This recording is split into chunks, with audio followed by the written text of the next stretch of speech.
자, 이제 물류 관련 법규입니다. OT를 진행을 하고, 이제 1, 2, 3, 4 과목은 이제 전자 칠판으로 제가 교재를, PPT를 여기서 띄워서 이제 진행을 하는데, 교재를 보시면 아시겠지만, 물류 관련 법규 같은 경우에는 전자 칠판을 활용하기가 좀 어려워요. 그래서 OT만 이 전자 칠판으로 활용을 하고, 실제 강의 같은 경우에는 이 법령집, 칸으로, 이제 칸이 쪼개져 있는 지금 교재 보이시죠? 그래서 이 교재대로 진행을 할 거니까, OT만 전자 칠판 활용하고, 실제 강의는 법령집으로, 교재로만 진행을 합니다. 이 과목에 한해서는. 자, 일단 OT 좀 진행을 할게요. 물류관리사 전체에 대한 OT는 아마 별도로 전체 OT가 있을 거예요. 거기서 들어보시면 되고, 요거는 이 과목, 물류 관련 법규에 대한 OT니까 참조해 주시면 좋을 것 같아요. 자, 물류 관련 법규, 지옥의 과목이죠. 물류관리사 이것 때문에 떨어졌다. 제일 우선 과목을 꼽으라면 물류 관련 법규, 요거 하나만 다들 꼽으시죠. 자, 기출문제 빈도를 일단 봐야 됩니다. 모든 과목이 그렇듯이. 자, 일단 이거 보기 전에 기출 유형을 한번 볼게요. 자, 2020년 문제인데, 자, 물류시설 개발 및 운영에 관한 법령상 다 어떤 법령인지를 체크를 해줍니다. 물류 관련 법규에는 이제 뒤에서 설명을 드리겠지만 7가지의 법률이 있고 각각 출제가 그 법률에 해당하는 그 문구를 뽑아서 출제를 해요. 그래서 이렇게 구성을 합니다. 그럼 쭉 한번 문제를 풀진 않을 거예요. 어차피 여러분들이 안 배우셨기 때문에 못 풀어요. 그래서 이 법령상 뭐뭐에 대해서 옳은 것은 또는 옳지 않은 것은 이렇게 대표적으로 두 유형이 출제가 되는데, 문장을 한번 쭉 훑어보시면 아시겠지만 어떤 의미가 담겨있는 내용 있나요? 오로지 법 문구에서 뽑아가지고 던져놓은 문장들이에요. 그렇죠. 국토교통부 장관은 물류단지 개발 지침을 작성하여 관보에 고시해야 된다. 물류단지 개발 지침이라 뭐 효율적인 뭐 그런 내용이 없죠. 오로지 그냥 법령에서 뽑아가지고 툭 던져놓고 옳으냐 틀리냐, 즉 법령의 옳고 그름만을 체크를 하면 되는 문제 유형이 100% 그렇게 출제가 됩니다. 그래서 기출문제 빈도를 한번 보시면 물류정책 기본법, 그리고 물류시설법, 풀네임은 이게 아닌데 물류시설법이라고 제가 약칭해서 계속 부를 겁니다. 자, 화물자동차 운수사업법, 그리고 유통산업법, 이렇게 4가지를 저는 그냥 1티어라고 부를게요. 법에 정해진 용어 아니에요. 왜 1티어냐? 1티어, 2티어 이런 거 아시죠? 많이 출제되기 때문이에요. 보시면 20%, 20%, 25%, 12.5%, 10년간 통계를 냈을 때, 20년간 통계를 냈을 때 요 비중으로 출제가 됩니다. 그럼 보시면 아시겠지만 요 4가지 법률을 합치면 몇 프로예요? 77.5% 정도가 이 4가지 법률에서 출제가 되고, 그렇다고 이제 2티어, 얘가 이제 2티어인데 안 적으셔도 됩니다. 그냥 편안하게 보시면 돼. 제 수업에서는 쓰는 거 없어요. 자, 항만운송사업법, 철도사업법, 농수산물 유통 및 가격 안정에 관한 법률. 이것도 양이 어마어마하죠. 어마어마한데 얘는 다행히도 다 합쳐봐야 다행인지 불행인지 22.5%가 출제돼요. 그럼 보통 이렇게 생각하시겠죠. 이 4과목 열심히 해서 다 맞추고 이 3과목 제껴버리자. 그럼 시험 범위 절반으로 줄어버린다라고 생각을 하시겠지만 큰 오산이죠. 왜? 절대로 이 4개에서 다 맞을 수가 없어요. 무슨 천지지변이 일어나도 물류 관련 법규는 100점을 못 맞아. 절대. 그렇기 때문에 얘도 어느 정도 맞춰줘야 되고 77.5% 중에서 50% 정도 맞으면 성공해요. 그렇겠죠? 그리고 항만운송사업법, 철도사업법 얘 중에서도 한 15% 맞으면 성공해요. 그럼 몇 점이에요? 65점이란 말이야. 그죠? 근데 우리가 65점 목표를 안 해요. 왜? 65점 목표를 하면은 우리는 40점도 맞기 힘들어. 우리는 몇 점을 목표로 하느냐? 85점을 목표로 하는 거야. 그래야 60점이 넘어갈 수 있어요. 사실은 이제 물류관리사 공부를 쭉 이제 수험기간을 갖다 보면은 야, 물류관리론, 뭐 화물운송론 이런 데서 80점 맞고 이 물류 관련 법규는 과락만 겨우겨우 어떻게 좀 넘어보자. 이런 식으로 접근하시는 분들이 있는데 그런 식으로 하면 100% 과락 납니다. 근데 뭐 2020년 시험처럼 합격률이 40%가 넘어가는 조금 물시험, 이제 물시험이었죠. 합격률이 40%예요. 물류관리사가. 엄청난 물시험이었는데 2021년 시험은 굉장히 어렵겠죠. 그래서 이런 쉬운 난이도였을 때는 그런 게 가능해요. 다른 과목에서 80점 맞고 물류 관련 법규에서 40점 맞아가지고 평균 60점 채워가지고 통과하자. 이런 게 가능하겠지만 시험 난이도가 평이하게 시험 합격률이 한 20%로 조정을 한다. 혹은 20% 미만이 많죠. 20% 미만으로 조정한다면은 40점 넘기가 녹록지 않습니다. 그래서 어느 하나 커트로 접근을 할 수가 없어요. 그래서 꼼꼼하게 보셔야 돼요. 문장 하나하나. 되겠죠? 어찌됐건 이렇게 빈도수는 이렇게 체크되고 여러분들이 빈도수를 외우거나 이럴 필요가 없어요. 왜? 물류정책기본법 20%, 물류시설법 20% 이렇게 외울 필요가 없어. 왜? 제가 교재에다 반영을 해놓고 그 강의를 할 때 어떤 부분에 집중을 해야 되는가 그걸 다 넣어드릴 거예요. 그 알게 모르게 계속 넣어드릴 테니까 여러분들이 하셔야 될 건 공부밖에 없어요. 그래서 왜 저는 그 책에 그것도 뺐는데 책 앞에 연도별 챕터별 기출 그런 몇 개가 나왔나 그거 이제 보통 모든 교재들이 넣어놓죠. 저는 그것도 그 만들었다가 다 그 출판사에 넘길 때 다 삭제를 해버렸어요. 수험생이 그걸 알 필요가 없다라고 생각을 하거든요. 그래서 어차피 강사가 그거는 강의 시간에 넣어줘서 자동으로 체득하고 문제를 풀 수 있게 만드는 게 강사의 역할이기 때문에 그런 거 다 뺐기 때문에 여러분들은 아 이게 조금 중요하고 이게 좀 덜 중요한데 어차피 그냥 강의 들으면 알아서 되겠구나 라고 인지를 하시면 되겠습니다. 자, 기출중량 아까 본 거고 결국에는 특징은 뭐냐. 자, 법과목은 출제자가 문장을 만들질 않아요. 예를 들어 물류관리론 혹은 화물운송론 공부해보신 분들 공부하신 분들은 거의 없겠지만 왜? 제가 물류 관련 법규부터 공부를 하라고 했기 때문에 제 수업으로 처음 물류관리사를 접근하신 분들은 처음 들어보신 과목이겠지만 만약에 물류관리사에 한번 떨어지셔서 강사를 갈아타가지고 들어보신 분들은 물류관리론은 똑같은 개념을 표시를 할 때 문장이 계속 바뀝니다. 문장이 계속 상이해져요. 하나의 정해진 그 개념이 없기 때문이에요. 근데 법과목은 딱 법에 있는 그대로 컨트롤 C, 컨트롤 V 해가지고 문장 순서만 바꿔서 출제를 해버려요. 그렇기 때문에 만들어내지 못해요. 출제자가 만들어내면 출제 오류에 빠질 수 있어. 그래서 출제자가 만들지 못하고 오로지 법령의 문장이 그대로 카피 페이스트해서 던져놓고 문장 순서 바꾸는 어떤 어구를 바꾸는 그런 형식으로 출제가 되기 때문에 유일하게 지금 시중 출판 도서 중에서 제 것만 법령집 형태로 되어 있을 거예요. 나머지 이제 기본서, 물류관리사 기본서들 보시면 보통 일반 1과목, 2과목, 3과목, 4과목 구성해 놓듯이 쭉쭉 횡적 구성이 돼 있어요. 대부분 그렇죠. 근데 유일하게 제 것만 제 교재를 한번 보시면 법과 령, 규칙 이렇게 법령집 형태로 규정을 해놓고 그 원문을 훼손하지 않고 제가 어느 정도 편집과 600페이지였다면 원래는 한 600페이지 정도 됩니다. 이거를 제가 한 300페이지, 350페이지 정도로 덜어놨어요. 내용을 거의 다 쳤단 말이죠. 그래서 이런 형식으로 이제 제가 구성을 해놨고 저는 법령집, 법은 당연히 법령집으로 공부해야 된다고 생각하는 사람이고 그 조금 제 어떤 그 의지를 받아서 교재로 그렇게 만들어 놨으니까 혹여나 법령집으로 공부하는 게 불편하다 그러면 강의를 안 들으셔도 됩니다. 이게 만약 왔다 갔다 좀 해야 되거든요. 막 앞에 것도 찾아보고 뒤에 것도 찾아보고 이렇게 연결하는 식으로 공부하는 이제 방식이 많아서 좀 귀찮을 수도 있어요. 그게 방식이 좀 귀찮으실 것 같으면 제 걸로 안 들으셔도 되겠죠. 하지만 근데 저는 법령집으로 법은 공부를 해야 된다고 생각하는 사람이기 때문에 법령집으로 구성을 했고요. 자, 두 번째는 타 과목과는 다르게 아까도 말씀드렸죠. 이 법에 의의가 없어요. 물론 입법 배경은 있습니다. 근데 입법 배경 시험에 나오나요? 안 나와. 출제 경향을 제대로 따라가야 되겠죠. 물류관리사의 물류 관련 법규는 오로지 법문을 던져놓고 풀어라 이거예요. 이게 좀 짜증나죠. 오히려 짜증나요. 그래서 사실 이런 거 강의하는 게 더 재밌어요. 강사 입장에서는. 이게 왜 들어왔고 왜 이렇게 돼 있고 왜 이런 법은 어떤 게 문제고 그런 게 출제되면 더 재밌고 이런데 전혀 그렇지 않아서 제 입장에서 조금 짜증납니다. 그래서 이런 거 안 나오고요. 전체적인 구조 몰라도 돼요. 그래서 흐름 몰라도 됩니다. 그래서 이렇게 뭐 도식화 알고리즘 만들어가지고 이렇게 돼 있고 이렇게 돼 있고 어떤 개념은 이렇게 돼 있고 이렇게 할 필요가 없어요. 왜? 그냥 세부 문장 던져버려요. 스페시픽하게 그냥 던져버리기 때문에 세부적인 문장을 그냥 드립다 들어가면 돼요. 되겠죠? 그래서 교재를 제 거를 한번 이제 프린트나 교재를 한번 보시면 뭐야 그냥 법령집 갖다 붙여놨어 이렇게 할 수도 있는데 실제 법령집 가서 보시면 이렇게 표현이 안 돼 있어요. 표현이 안 돼 있다기보다는 편집이 이렇게 안 돼 있죠. 엄청 보기 힘들게 하는데 저는 오히려 그 법령집을 편집하는 게 더 오래 걸려요. 출판자 입장에서도 더 힘들고 어찌됐건 근데 바로 저는 세부적인 문장들만 보면 된다고 보는 주의고 나무만 보면 돼요. 보통 이제 공부할 때 그렇게 생각을 하죠.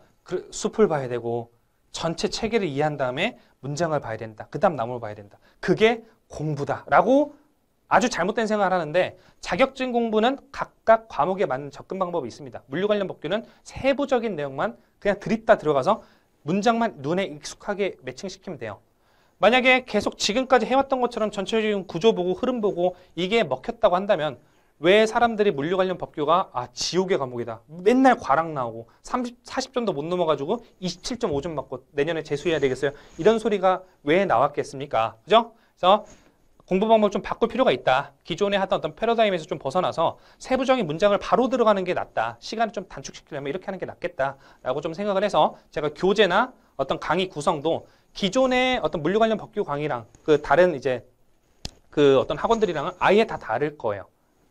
그래서 좀 이해를 해주시고, 자, 법의 체계를 설명하면서 체계 구조를 같이 좀 설명을 드리겠습니다. 그래서 모든 법은 법률과 시행령 그리고 시행규칙, 이건 모든 법 다 기본이에요.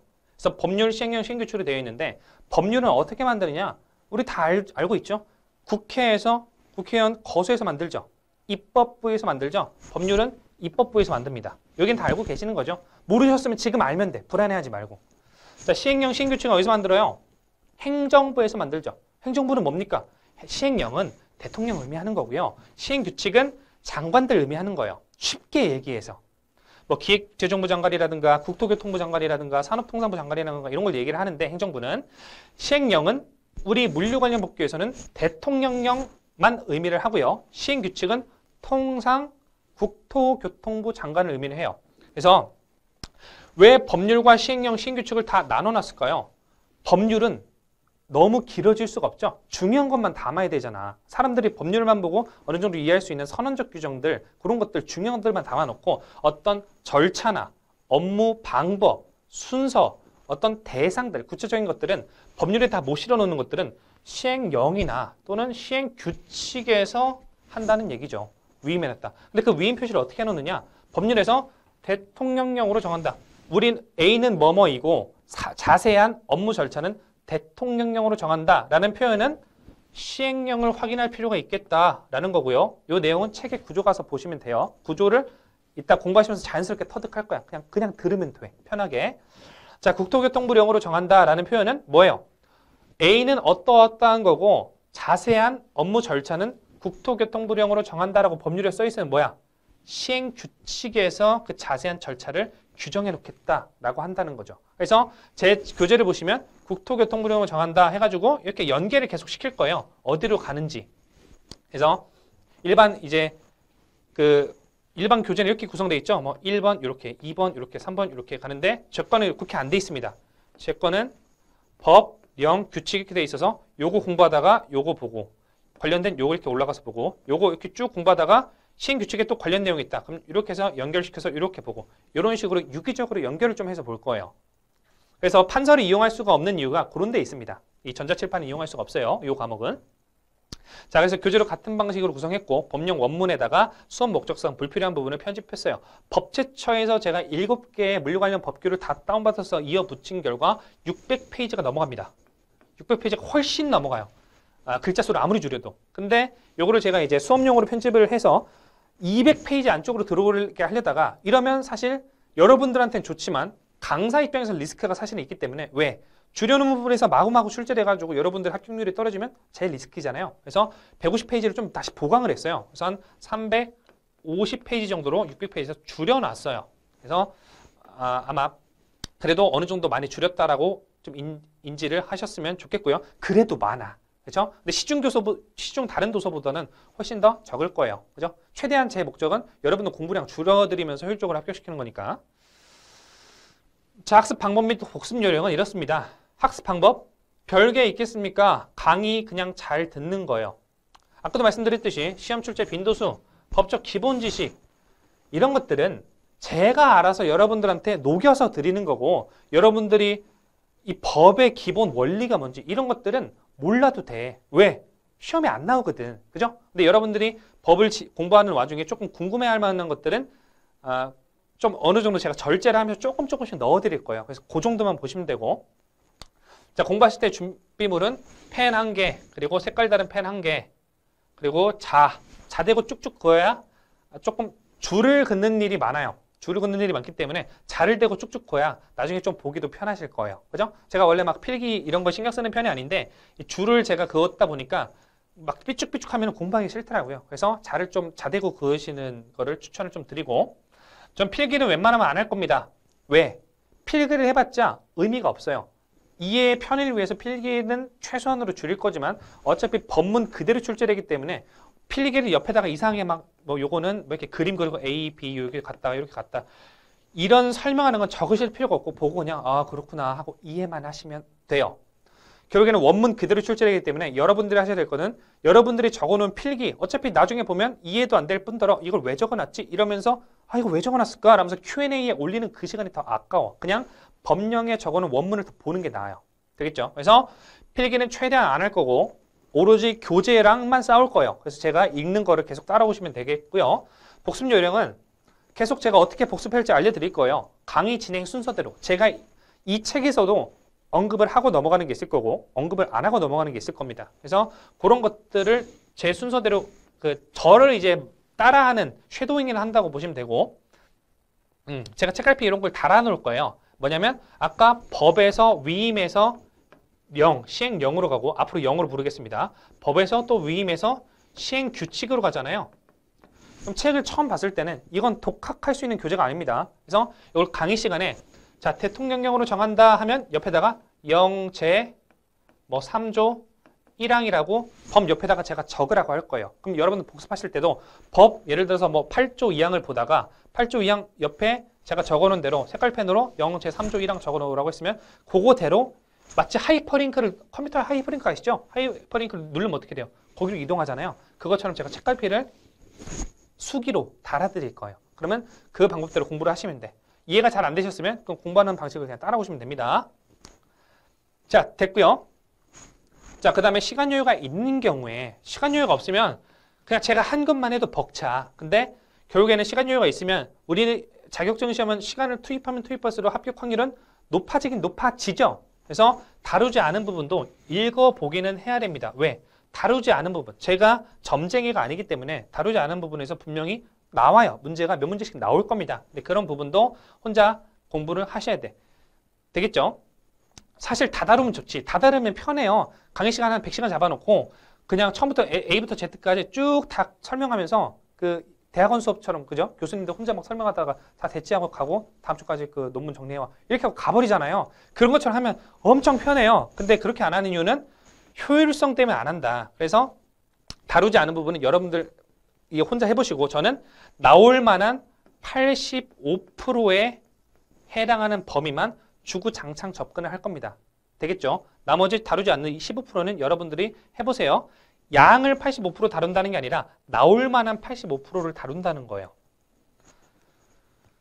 자, 그 다음에 이제 들어가기 전에 간단한 이제 내용에 대한 언급인데 이제 행위 주체가 여러 번 나옵니다. 어쩌면 설명을 계속 드릴 거예요. 수업 시간에. 그렇지만 지금 기본적인 건 좀 잡고 넘어가시죠. 물류에 관련한 행위는 국토교통부 장관이 짱입니다. 그리고 또는 해양수산부 장관 이렇게 국교부 장관과 해수부 장관이 행위 주체가 돼서 등장을 해요. 자, 유통물류는 얘가 동시에 등장하면 당연히 국교부 장관, 해수부 장관이 등장하면서 산통부 장관도 같이 들어갑니다. 그리고 운임 물가 안정은 기재부 장관이 조금 가끔 관여를 할 때도 있고요. 이 외에는 시장, 군수, 구청장, 시도지사 등이 관여를 합니다. 어차피 배울 거예요. 지금 예방접종만 좀 시켜드렸어. 자, 행정행위를 한번 보시면 여러분들이 와 이거 어려운 법률 용어다. 이거 다 알아야 됩니까? 인가랑 등록의 차이를 알아야 됩니까? 몰라도 돼요. 그냥 한번 훑어보라고 제가 설명을 드린 거고 이게 인가 대상이냐, 면허 대상이냐, 허가 대상이냐 이런 게 시험에 자주 출제가 돼요. 근데 그게 법칙이 없어요. 그리고 이 두 개를 인가와 뭐 예를 들어 등록의 차이를 구분한다고 해서 맞출 수 있는 문제가 아니야. 그렇기 때문에 인가, 등록, 면허, 허가, 승인, 신고 이런 것들에 대해서 이런 행정행위들이 많이 나오겠구나. 이런 행정 규제들이 많이 나오겠구나. 라고 인지만 해 놓으시고 다만 4, 5, 6 허가 승인 신고는 조금 짚고 넘어가야 됩니다. 자, 신고 승인 허가는 이거 구분하기가 너무 힘든데 자, 신고 같은 경우에는 우리 밥을 먹는 행위를 한번 설명을 해볼까요? 제가 집에서 부모님께 우리 엄마가 나한테 밥을 해줬어. 그럼 저는 밥 잘 먹겠습니다 하고 밥만 먹는 경우가 있을 거고 그런 경우는 신고예요. 밥 먹겠습니다 하고 그냥 밥 먹는 거. 승인은 뭐냐면 밥 먹겠습니다 하고 숟가락을 못 들고 있어. 가만히 식탁에 앉아 있어요. 그럼 언제 먹을 수 있느냐? 엄마가 빨래 하다가 세탁기 돌리다가 그 세제 넣다가 너 왜 아직도 밥 안 먹고 있어? 빨리 밥 먹어 라고 밥을 먹겠습니다 하고 반대편에서 엄마가 그래 밥 먹어라는 승인이 떨어지고 난 다음에 밥을 먹을 수 있는 거예요. 허가는 뭐냐면 이 집 구석은 어떻게 된 게 밥을 안 먹여요. 잘못된 거죠. 아동폭력인데 밥을 안 먹이는 집이야. 근데 제가 하도 배가 고파가지고 어머님 제가 저희한테 밥을 주시면 제가 설거지하고 빨래하고 안마하고 다 해드리겠습니다. 어떤 조건을 내걸고 밥을 먹게끔 좀 요청을 하는 거예요. 그럼 그런 경우 엄마가 그래? 너 그렇게 다 할 거야? 그러면 원래 우리 집은 너 밥 안 준다. 근데 너 밥 먹어. 라고 하는 게 허가예요. 그럼 우리 뉘앙스만 받아가면 되는데 여기서 어떤 게 가장 빡센 행정 규제입니까? 얘가 가장 빡세죠. 뭐가 제일 쉬워요? 허승신 중에서는 신고가 제일 쉽죠. 이렇게 아래로 내려갈수록 규제가 쉽다 정도의 뉘앙스만 가져가면 돼요. 우리 행정법 시험이 아니기 때문에 이거를 구분하는 문제는 때려 죽여도 안 나옵니다. 되겠죠? 그래서 어느 정도 뉘앙스까지만 가져가시면 된다. 그래서 OT는 여기까지 하고 물리정책 기본법 이제 실무적인 얘기는 교재에서 보도록 하겠습니다.